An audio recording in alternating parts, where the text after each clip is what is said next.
So hello. As Danae introduced me, I am Kim Chapman, and I'm at Children's National in the Rare Disease Institute. And so I have the pleasure of talking about some new guidelines. These have been recently published for CBS Deficiency, and as many of you know, there's also a new set of guidelines for cobalamin C, or predominantly cobalamin C, but the remethylation disorders and MTHFR. But today I'm going to really focus on CBS deficiency. Maybe I'll get my slides to go. There. So I suspect you're all familiar with the biochemical pathway for CBS deficiency, but let's just review it a little bit. So a CBS deficiency is the inability of cystathionine Beta-Synthase to convert homocysteine to cysteine, and this is the next slide. In this process, you accumulate the amino acids methionine, and as you all know, amino acids are the building blocks of protein, and we eat protein, but our muscles are also made of protein. And so in individuals who have deficiency in the pathways that lead to homocysteine elevations, they have difficulty metabolizing that homocysteine, either to make methionine or to make cystathionine, and subsequently cysteine. As a result, homocysteine can go up for several reasons. The first reason would be a dietary indiscretion in which you're eating too much protein that contains too much methionine or too much homocysteine. The second cause is by having catabolism, which is basically breaking down your muscles during a time of stress. And stress can be anything from an infection, from the perinatal period, from the prenatal period, the postnatal period. It could be a fever. It could be psychologic stress. I actually have somebody whose homocysteine goes up every time they have a major holiday or have to take a test. Or it could be psychological stress. So we're going to move to the next slide. So CBS deficiency has a number of systems that are affected. And the first portion of the guidelines really kind of discusses the different systems that are affected. And I suspect many of you are familiar with these systems. So the first one's CNS, so that would be your brain predominantly. And so individuals with CBS can have psychosis, often related to elevations in homocysteine, and mental health issues. These are often depression or anxiety. And we can see these even in some of the best controlled individuals. There can be intellectual disability in those who are not adequately treated in the first 4 years of life, and then you can develop movement disorders. Some of these are independent of thromboembolic events, and some are related to thromboembolic events. And we'll talk about those a little bit towards the end of this slide. You can have eye problems, so dislocated lenses. The fancy medical term is ectopia lentis, and many individuals will have severe myopia. Interestingly, this particular complication has been shown to be decreased to almost absent in individuals who have well-controlled homocysteines, those predominantly less than what's equivalent to 120 micromole per liter total homocysteine. Skeletal abnormalities are very common. So in children who have elevations in their homocysteine, they often have excessive height. It's interesting, we see this in CBS deficiency. We see it a lot less than some of the other homocystinuria, and often have long limbs in comparison to their trunks.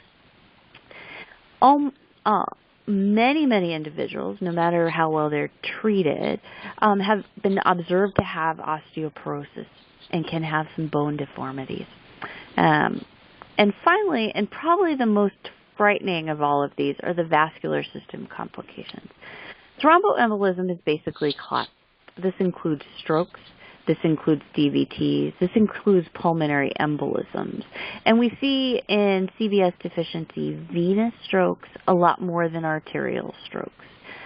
Again, treatment is related to controlling your homocysteine levels and making sure you have adequate methionine. When I approach an individual who presents with an elevated homocysteine, in which I suspect that they have CBS deficiency due to either a newborn screen with an elevation in methionine or screening according to symptomatology. The first thing I have to determine is whether or not someone is pyridoxine responsive or not. Pyridoxine is also called B6, so it's one of the B6 vitamins. Now, it is known that individuals who are significantly pyridoxine responsive are less likely to be identified on newborn screen, so are more likely to present clinically with clinical findings. In this process, when you're trying to determine whether somebody's B6 responsive, basically you're asking the question, does this patient respond to B6 or pyridoxine, or do they not respond? Now, as you can imagine, this disorder has a broad range of responses. So you have individuals who are pyridoxine responsive, who are very pyridoxine responsive, and require only pyridoxine as the major component of their therapy. And then you have people who are clearly not responsive. And then you have some people that sit in the in-between. And so when I talk about pyridoxine responsiveness, I'm talking about the most responsive individuals. And those who are partially responsive are going to be the not pyridoxine responsive, although we may get some benefits. Now, why is it really important to make this division?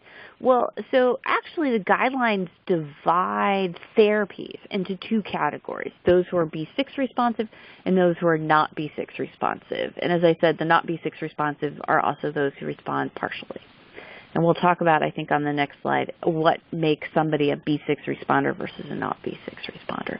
The B6 responsive, the goal total homocysteine is less than 50 micromoles per liter, and this would be total homocysteine. We can talk about free homocysteine in a few minutes. And many of these individuals don't require metabolic foods or limited metabolic foods. Many can get easy control with just a vegetarian diet. And in fact, there's a number of individuals that will not require betaine, which is also known as cystathionine, and we'll talk about that in a few minutes. Those who are partial or not B6 responsive have a different goal total homocysteine, and that's less than 100 micromolar. Now, I'll talk a little bit more why there's a division in the goals later about what the thought process was for that, but I'm sure many of you have questions. Oftentimes, metabolic foods are needed that are methionine poor, and oftentimes betaine is required.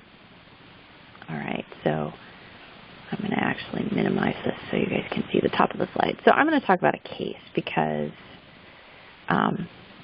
that is kind of helpful. So this is Ms. S. She's 54 years old and she has homocystinuria. Her past medical history is kind of familiar to many. She had a deep vein thrombosis. In fact, she's had several. She has some white matter changes on the MRI, which has been described in CBS deficiency in the literature. She actually has diabetes that requires insulin for therapy. She also has rheumatoid arthritis because she's a 54-year-old adult. It's unrelated to her CBS. And she, unfortunately, has a poorly healing foot ulcer, mostly related to her diabetes.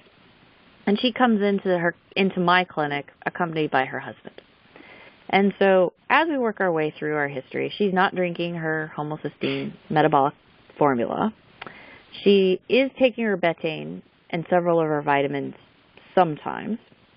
She's not following any of our dietary recommendations because she eats meat about 3 days per week. And her most recent homocysteine was 120 micromoles. And so this is kind of a complicated patient. I hate to admit this is one of mine, but it is. And so what she actually has prescribed is she has betaine, 4 grams twice a day. And for those of you who have read the package insert, that's actually more than what the package insert says. The package insert says 6 grams daily is the dose they recommend. She's on hydroxycobalamin, 1,000 micrograms PO daily, and we'll talk why she's on B12. She's on aspirin, 80 milligrams per day. That's actually for her heart health as opposed to her homocysteine. And then she's on 2 insulins. One's a very long-acting and one's a short-acting insulin. Or at least that's what she's prescribed for. What she really takes, she takes her betaine once a day. She occasionally takes her hydroxycobalamin. She does take her baby aspirin. And she might take her long-acting insulin, and she sometimes takes her short-term insulin. You can see this is kind of a complicated patient. So how do I figure out what my goals for therapy? What laboratory goals am I going to make? What diet? And what am I going to do for sanity for both myself and the patient? So in January of this year, a set of guidelines came out, and I'm the last author on these guidelines. And this was a hope to help us take care of patients better. And it's important as patients and patient caregivers, and then also other family members, to kind of see what these guidelines are. And I can explain what some of the decisions were. This is an international field. You can see a number of individuals from Europe. There was a representative from Qatar, and basically some representatives from Australia as well. So the first question is, what is your goal or your target for total homocysteine level for a classical person? So this is somebody who is not B6 responsive. And I kind of gave you a hint earlier. It's actually less than 100 micromoles. And how did we really come up with that, and why did we choose this? So the goal for total homocysteine, if you look at the guidelines, and they are actually available on the internet, is located in statement number 15. So the way that the guidelines were designed is clinically we sat down and asked, what are the most important questions we should be able to answer to take care of an individual with elevation in homocysteine who has CBS deficiency? And this is one of those questions. So the total homocysteine recommendation is less than 100 micromoles for an individual who is not pyridoxine responsive or partially pyridoxine responsive. Some experts actually think it should be 70 to 80 micromolar, and that is because your homocysteine varies according to the time of the day. And what you don't want to do is have somebody go extremely high later, or higher, 120, 130 later in the day, and miss your goal. So if you make the goal a little bit lower, you're likely to always stay less than 100. And then if you're pyridoxine responsive, less than 50 micromoles. So all of the studies in the literature are based on free homocysteine levels, and this is the slide labeled total homocysteine versus free homocysteine. And almost all clinics measure total homocysteine because it's particularly stable. So what we had to start out with saying is, what does the literature say about what is a safe homocysteine level, so free homocysteine level, and how do we convert that to a total homocysteine level? Now, it's also really important that we couldn't make guidelines for internationally based on free homocysteine levels because they're notoriously difficult to measure. So if you were to do it in a research study, you would draw blood and then centrifuge it or spin it down within 30 seconds of drawing the blood. As anyone who's ever had their blood drawn knows, that is not how a clinical lab works. And so total homocysteine is extremely more sensitive, and utilizing this graph, looking at total homocysteine versus free homocysteine levels, we've determined that a free homocysteine level of 11 micromoles per liter is equal to between 100 and 120 total homocysteine. Next slide. And then we're going to talk a little bit about how do you decide who gets which goal next, and I'll talk a little bit after that about the homocysteine goals. So there's this really fancy way to figure out if somebody's pyridoxine responsive. You take 10 milligrams per kilo per day up to 500 milligrams of pyridoxine after taking somebody off all their multivitamins and pyridoxine-rich foods, and you check their total homocysteine 2 times before and 2 times after you give them pyridoxine for up to 6 weeks. In a responsive individual, their total homocysteine will drop to less than 50 micromoles. Or a partially responsive will have a decrease of 20% and still be above 50 micromolar. An individual who's partially responsive should stay on pyridoxine even though we're partially responsive, but should be treated like a goal of maintaining homocysteines less than 100. A totally responsive individual on B6 has to maintain a total homocysteine less than 50. And so how do we figure out those numbers?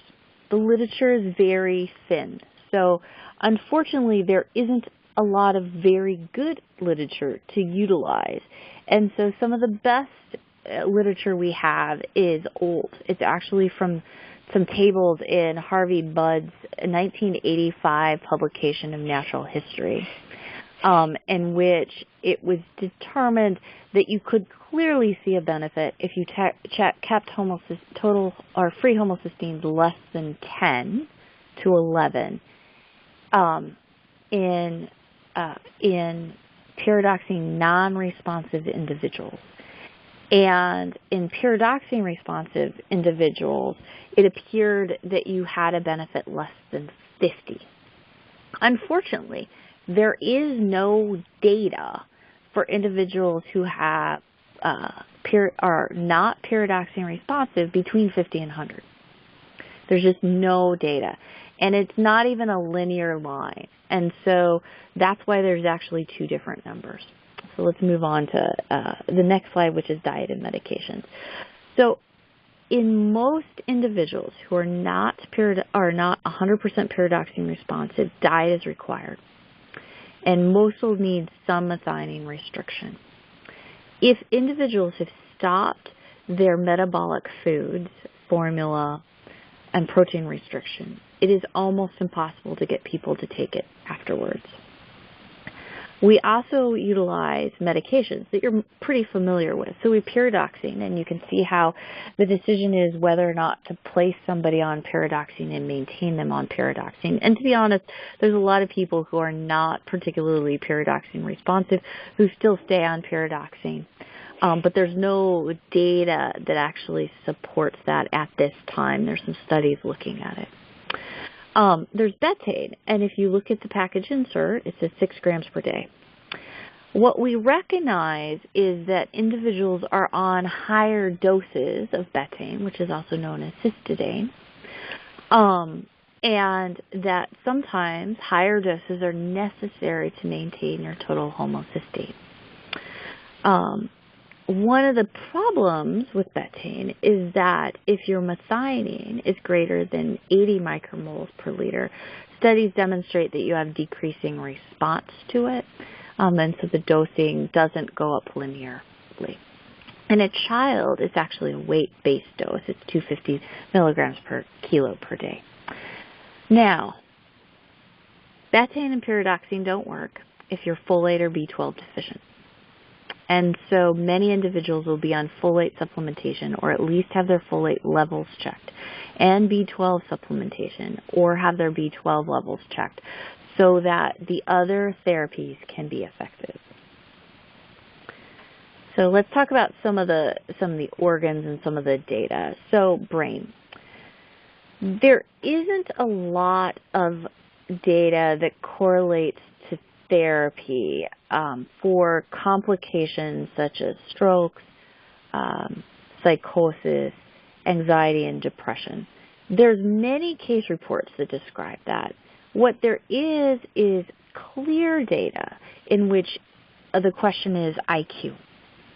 And so there's some very clear data that if you maintain total homocysteine levels less than 100 to 120, which is equal to a free homocysteine a level of 11 micromolar, in the first 4 years of life, you get normal intellect. There are some patient reports that when individuals' total homocysteine levels go up, they have less clear thinking. That has not been quantitated well, so we couldn't make a comment about that. In terms of thrombosis, prevention by far is the best policy, and so the goal is to keep homocysteine levels down. We know that reports in the literature do not demonstrate major thromboses in individuals whose homocysteines are less than 100 micromolar per liter, which is also part of the reason that is one of the numbers. And in fact, you rarely see a thrombosis less than 150 micromoles per liter total homocysteine. But prevention by far is the best policy, and so the goal is to keep homocysteines down. And this includes during surgical, the perinatal period, dehydration, illness, infection. Now, if you have a thrombosis, the recommendation is to use the usual interventions that you would use for I don't want to say an ordinary PE because we don't ever want to see it, but an ordinary PE or an ordinary DVT.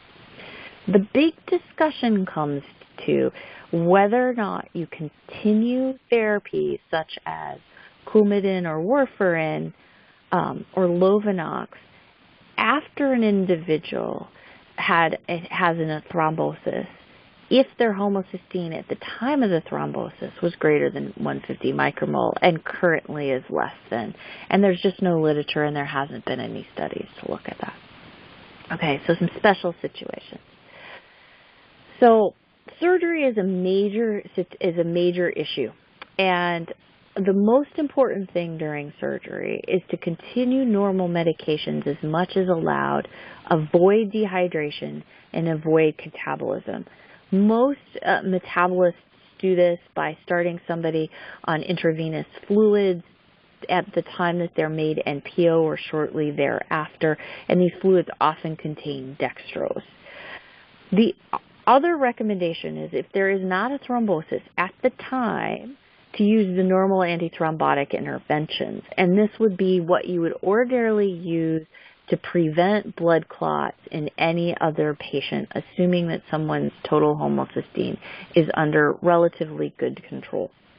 Again, sometimes surgeries cannot be avoided in the case of emergency, but clearly in an elective surgery, best metabolic control possible going into that surgery would be necessary. The other major special category here is pregnancy. Now, there is limited reports in terms of pregnancy and when to start anticoagulation. We do know pregnancy alone is a thrombotic risk, and individuals with homocysteine, no matter what their control is, although preferably if you're going into a pregnancy you're under fairly good control, is to recommend anticoagulation early. There are some clinics that start it at the time that you recognize a pregnancy up to as that early. There's other clinics that will start sometime in mid-second trimester.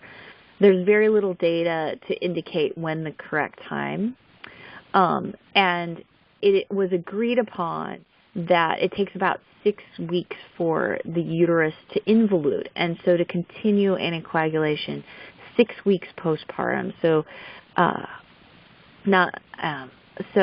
to not just treat before the birth, but also to treat 6 weeks afterwards. Control is essential. It has been demonstrated that individuals under good control do not have significant fetal risk.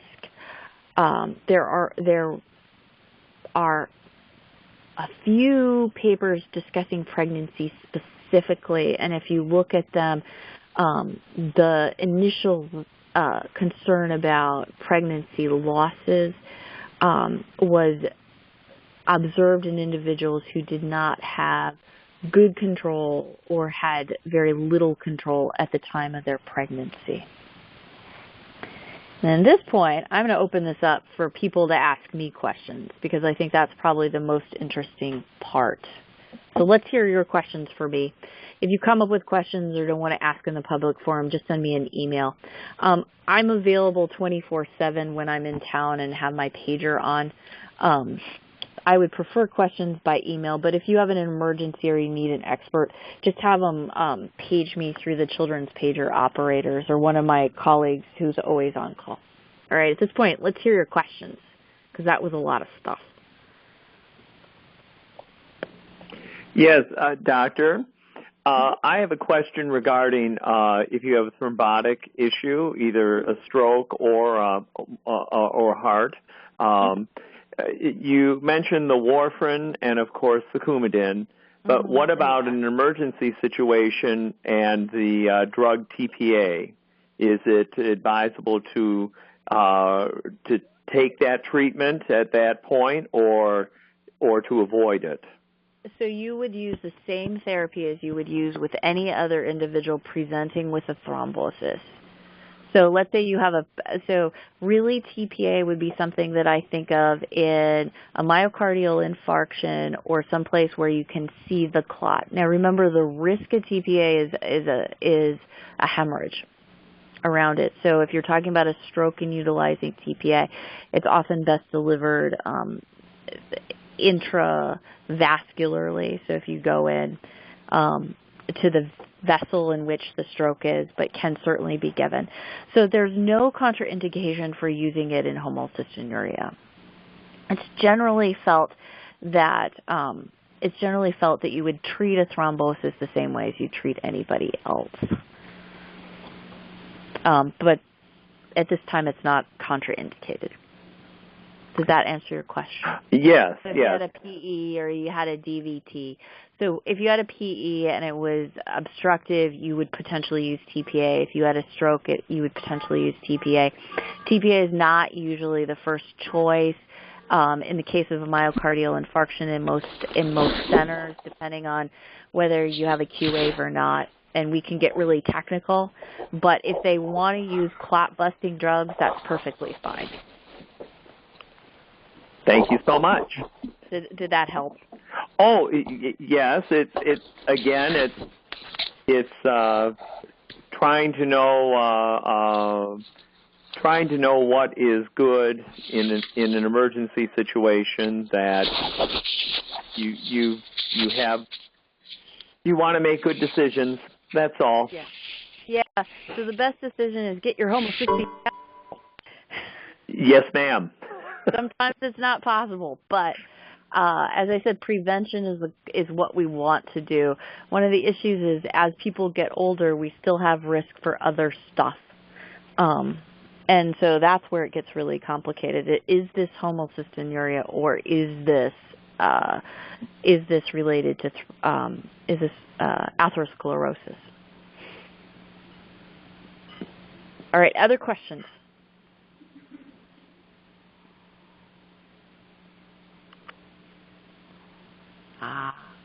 You have to have questions. You have to have comments. I'll ask one more question then. Why is it a venal and not an arterial issue with the clotting? So it appears to be a problem with the way that the clots form. So there's a lot of disagreement about how homocysteine actually makes somebody thrombotic. But clearly the studies and the case reports show much more venous than arterial clots. And what it's thought is its interruption in the cascade is much more likely to be done in a vein, which is different. It is floppier. It doesn't have quite the pulsatile aspects that an artery does. We very seldom see arterial clots. And it's probably both a pathophysiologic issue, but it's also the vessel itself is different and the flow is different. Thank you again. Interesting. Hey, Kim, it's Margie. I'm still a little confused about the different goals for pyridoxine responsive versus not responsive. I thought I had either read or heard somewhere, and maybe I heard it at the meeting in Prague, that one of the reasons for the different goal is that it's really hard to get a non-pyridoxine responsive patient that low. Mm-hmm. Yeah. So is there actually are there other reasons? Like, would a pyridoxine responsive patient whose level is, 55 be at the same risk level a non-pyridoxine responsive who's like 105 micromolars, or is there something else going on with other metabolites or something?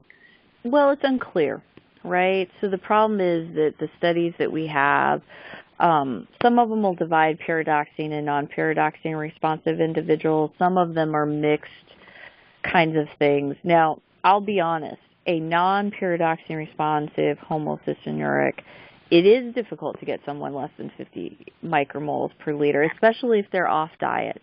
It's much easier to get into that range if someone's on diet.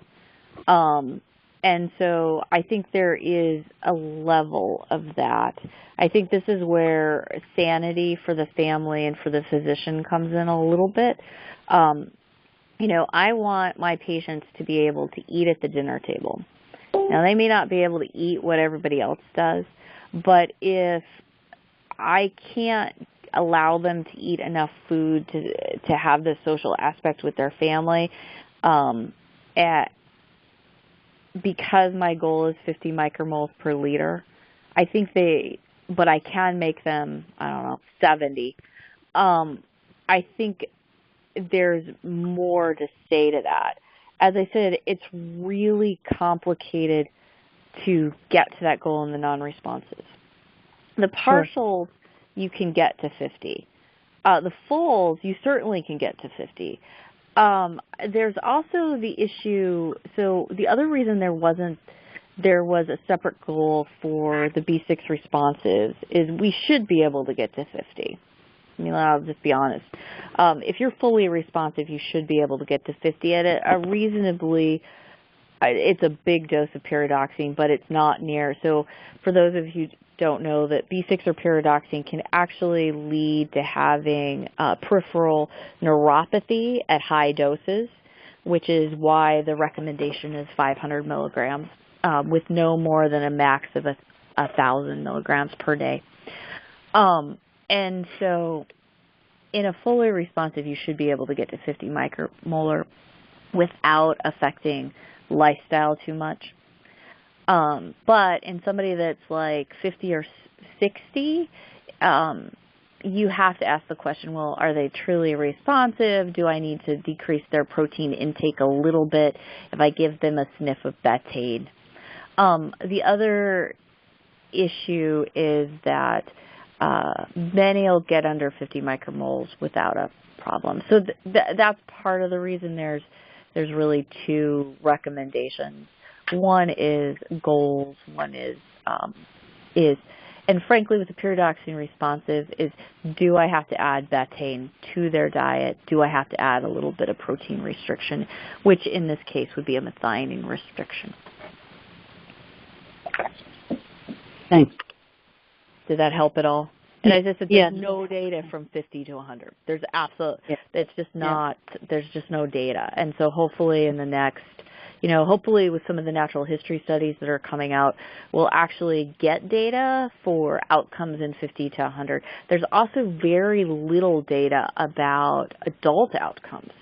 So what is the goal for adults? There's some clear data for kids and intellect and growth and dislocation of lenses and the ability to prevent many of the complications that have been seen in the past. There isn't any good goals for adults or studies. It's just there isn't data.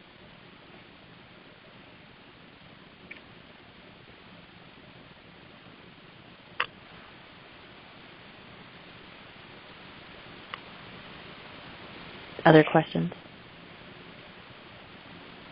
Can I actually have a question, and I didn't necessarily see it addressed here. I know there's some debate between tracking methionine and protein, and I didn't know if within the guidelines is that addressed, or if you have comment on that, just because we see kind of two sides of things where there are some patients who are told to track methionine content. So we had a big discussion about whether we were going to talk about protein content or methionine content. One of the problems in terms of tracking methionine content is methionine amounts are not known for all foods. And so as per The guidelines, the dietary section is pretty limited in terms of specifics in terms of that. You must maintain the WHO requirements for methionine and protein is what it says, but there's very little recommendations on how to track whether you're counting methionine or whether you're counting protein. Clearly, proteins are not equal in terms of methionine content, and different clinics will teach it different ways. There does not appear to be any good and clear way to make a decision about which is better. And as I said, there was a definite recognition that methionine content in certain foods was not known. And in certain countries and certain foods was not known. And so it was very difficult to even come up with something that people could do across multiple countries. In the United States, we're lucky. We have a chance to track methionine reasonably well, but that is not true across the country. So I think clinics teach it differently based on what the resources a particular patient has, as well as the clinic itself. Did that answer your question? But there was a lot of discussion in the room about whether or not to put specific goals for that in beyond the recommendations in the WHO. What we finally determined was there wasn't a lot of data one way or the other. You'll hear me say this a lot. There wasn't much data, and this is a disorder that was described over 60 years ago. And has been treated for about that long. So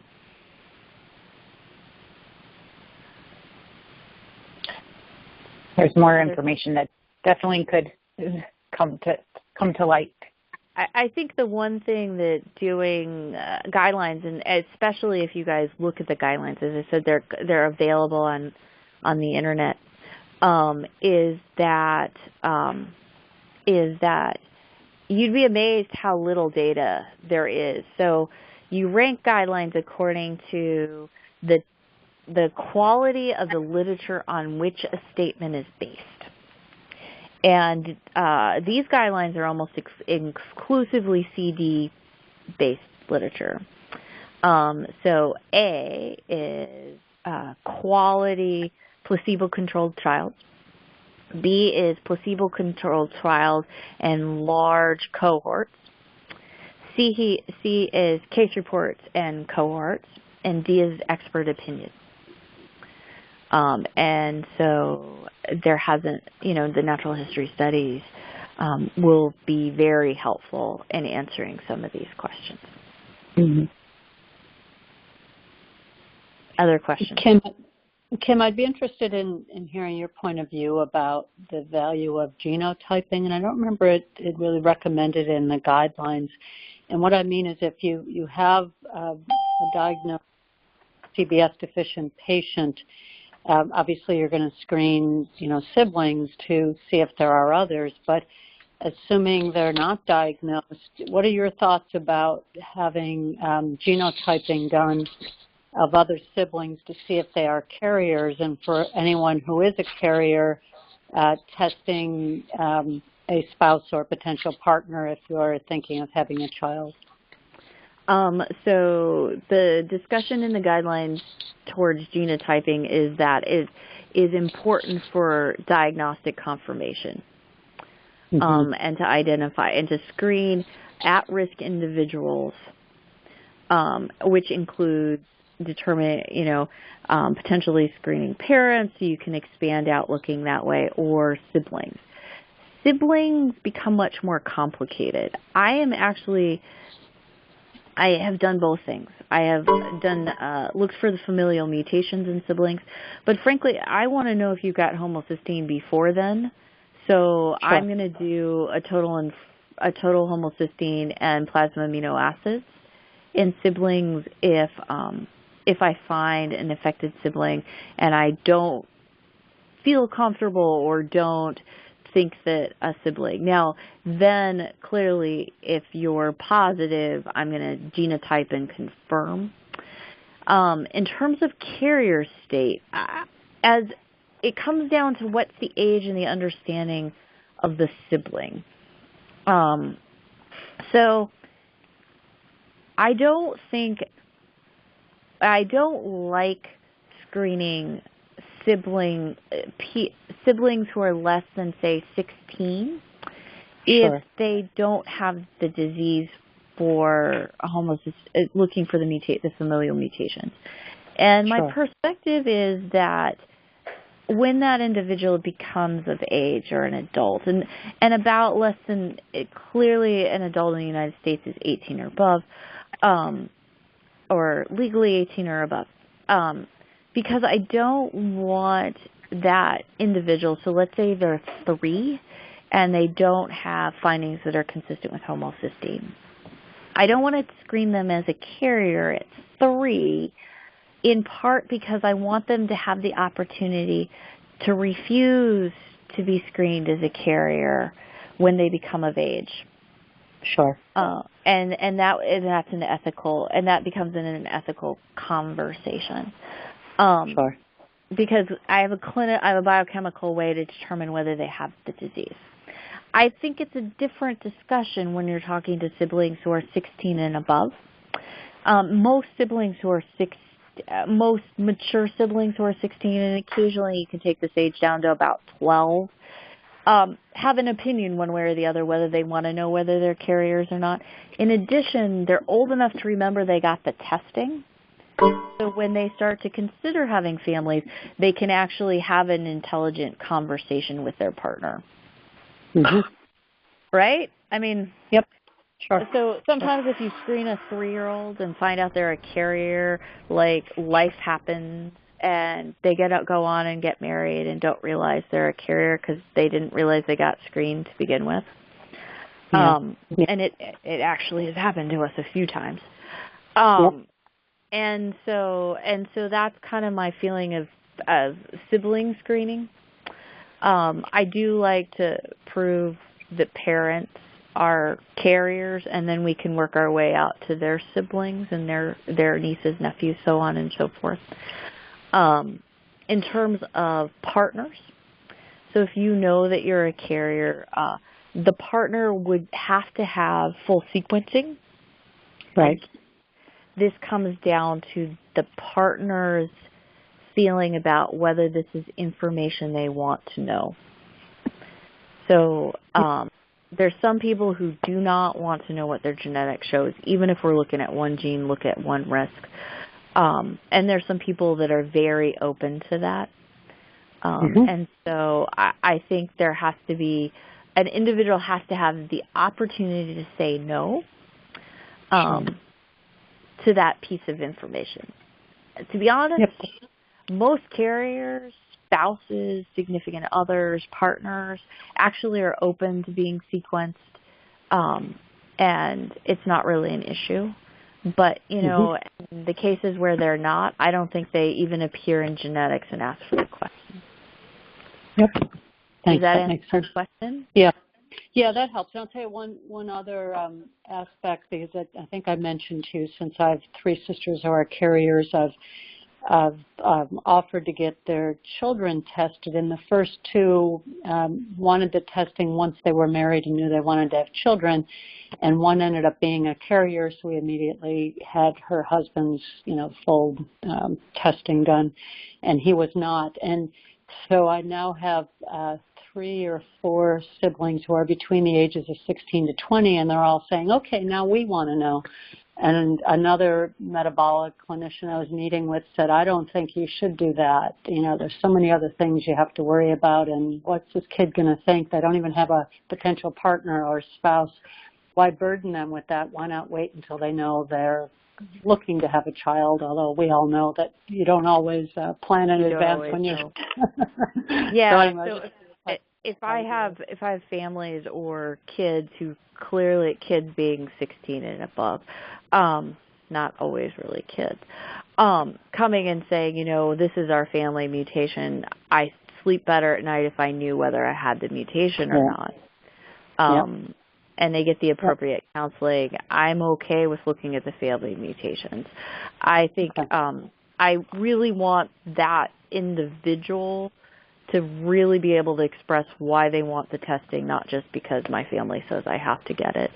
And I think, you know, there's an interesting study looking at breast cancer, different thing, in which it's inherited autosomal dominant, so it comes through every generation.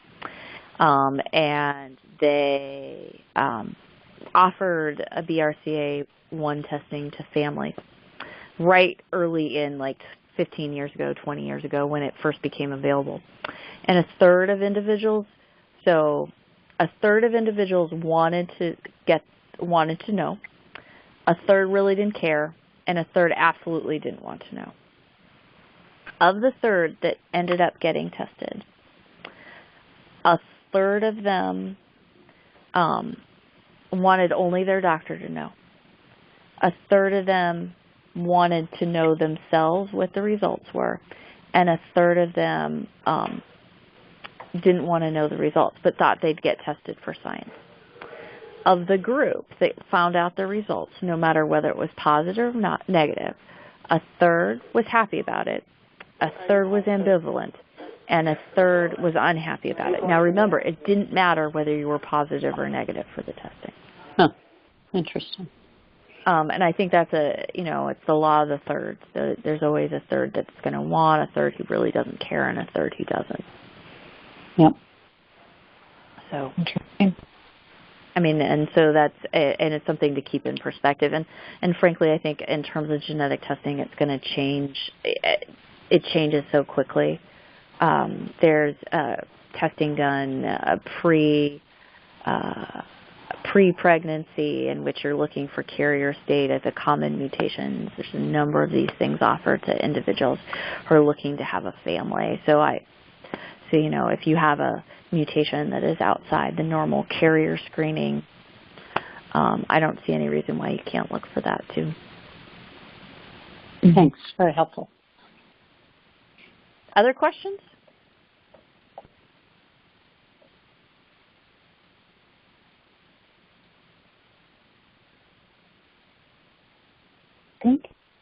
No? I think that's it. Well, all right. Hopefully that was helpful. Email me questions if you have any additional ones. I'll put my email address back up here since you all are looking at my computer right now.